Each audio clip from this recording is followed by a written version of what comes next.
What is tangine? Greetings, my anthronaut. I'm Mark Thomas, your traveling anthropologist. As you tour around Morocco, you may hear the word tangine being whispered through the markets. And no, they are not brown pans, but traditional Berber cooking pottery. The word originates from the ancient Greek word tanginon, which means saucepan. The Moroccan earthenware looks like an upside-down ice cream cone, and this design helps to retain plus recirculate food moisture in this dry climate. It's like a crock pot, but better. Fill the bottom dish with meat, vegetables, and spice. Now replace its cone and set it on a slow-burning wood stove until your dish is ready. Often tourists may call the meal tangine, but the term properly refers to the pottery itself. You may pour your stewed dinner over another famous Berber treat called couscous, which are small crushed durum wheat grains resembling sea sand.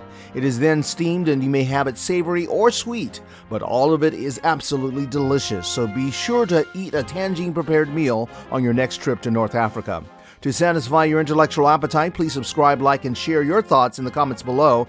Then check out our informative page at anthronauts.com. Bon appetit! Next time we'll explore even more traveling culture. See you then. I'm Mark Thomas for Anthronauts. Huiawa!